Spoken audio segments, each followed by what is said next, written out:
Chers auditeurs, Dear listeners, bonjour. welcome in Comme d'Archi Podcast Season 3 Saison 3, dans le monde fascinant des architectes. and in the architectural projects. Je suis Anne-Charlotte Deponte, passionnée d'architecture et docteur des universités en histoire de l'archi. I am one of the spokespersons of Anne-Charlotte, who is a PhD in architecture history. Merci Thank you d'être avec moi aujourd'hui. to be with us today. Et And maintenant, now, lundi en français, place au talent. and Wednesday, let's talk projects. In English, of course. Bienvenue dans Comme d'Archi. Chers auditeurs, ravis de vous retrouver aujourd'hui en compagnie de Nathanaël Pinard et Marc Viau, architectes. Bonjour. Bonjour. Bonjour.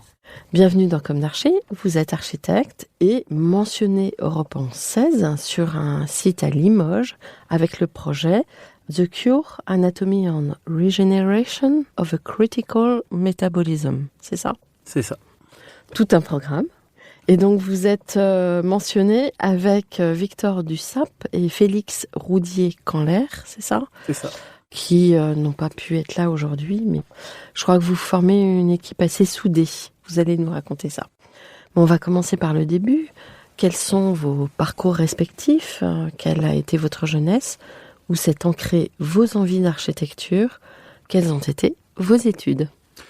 Alors déjà, on s'est tous connus tous les quatre à l'école de Clermont-Ferrand, mais on n'est pas tous natifs de là-bas. Donc on a Victor qui est natif clermontois, on a Marc et Félix qui sont de Nevers, et personnellement je suis de Meaux, en Seine-et-Marne.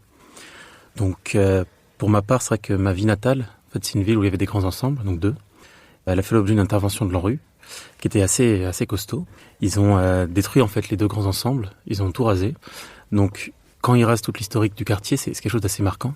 Et tout de suite, ça interroge sur les rapports de force, sur les questions sociologiques et sur le côté humain du projet, avec ses problématiques d'équité sociale, de gentrification, de remplacement potentiellement d'une population. Et donc quand j'ai abordé la question de l'architecture, c'était à la fois comme un art de synthèse entre mes appétences sur les questions artistiques, mais aussi sur les questions techniques, mais aussi pour la question sociale humaine, et donc un peu la valeur politique de l'architecture. Et ça, du coup, dès le début, dès l'approche du sujet.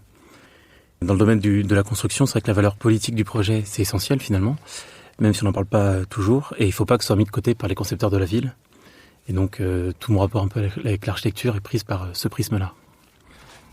Par rapport à cette question, moi je suis né et j'ai grandi à Nevers, comme Félix, donc c'est une ville de la Loire en Bourgogne, et au risque d'être original, contrairement à beaucoup de collègues, si j'en crois leurs témoignages, moi je me suis intéressé à l'architecture assez tard, et j'ai pas eu donc du coup durant mon enfance et mon adolescence un regard critique par rapport à l'architecture, mais j'étais déjà séduit par l'idée du projet et des idées du fait de les mettre en forme. Ensuite donc tous les quatre on a fait nos études d'architecture à Clermont-Ferrand où on s'est rencontrés. Pour ma part et pour celle de Victor et Nathanaël, on a après le cycle de licence, on a intégré donc le domaine d'études métaphore. Donc l'intitulé c'est Mémoires et techniques de l'architecture et du patrimoine habité, urbain et rural, et c'est un master qui est dédié aux questions du patrimoine et de l'héritage. Et Nathanaël avait fait un crochet en même temps que Félix dans le domaine d'études EVAN, donc entre ville, architecture et nature, qui est le master dédié à l'approche territoriale de la conception architecturale. D'accord, donc une approche assez complète. Ouais. Ce qui vous a mené assez vite au projet Europan. Ceci dit, comment vous avez commencé votre activité d'architecte ? Je crois que vous êtes dans des agences, en tout cas vous deux, et vos coéquipiers sont à leur compte. Comment ça se passe ? En fait, on était les premiers, je crois, il me semble, 2015-2016. Donc là, déjà, il y a un mouvement de Victor, Marc et moi-même vers Paris. Donc on s'est installé ici pour travailler dans des agences. Et Félix, lui, il est parti à Lyon. Et là, déjà, il y a deux mouvements en fait qui sont distingués. C'est-à-dire qu'il y a Marc et moi-même qui sommes allés dans des agences plus classiques, donc pour une pratique salariale standard. Et Victor et Félix, en fait, ils ont une spécificité. C'est qu'ils sont vraiment très, très, très portés sur l'art et sur la représentation d'architecture. Donc ils travaillent aussi comme illustrateurs à côté. Donc ils sont auto-entrepreneurs, ils louent leurs services pour des agences installées. Et dans ces services-là, il y a de l'architecture bien sûr, mais il y a aussi la représentation. Et donc ils ont lancé leur activité comme ça. Tandis que nous, on s'est mis dans des agences. Et donc là, personnellement, je me suis plutôt axé sur des agences qui étaient assez en vue. Donc je travaille depuis plusieurs années pour Architecture Studio, comme chef de projet. Et l'idée du coup pour ma part, c'était de pouvoir regarder un peu comment une agence de premier plan travaille.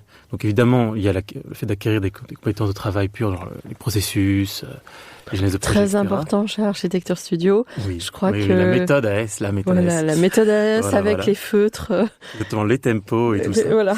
Dans tout un code de travail. Donc en fait, c'est l'organisation. Mais ça, c'est aussi la question de la gestion entrepreneuriale d'une agence d'architecture, qui est très différent dans son approche de l'architecture en elle-même. Mais c'est intéressant de voir qu'il y a quand même une corrélation entre la gestion d'une agence et sa production. En même temps que je faisais ça, je voulais aussi voir, moi, comment je pouvais adhérer à certaines pratiques, mais aussi peut-être me distinguer d'autres. Retrouvez l'intégralité de cet épisode sur Apple Podcast, Acast, Deezer, Spotify.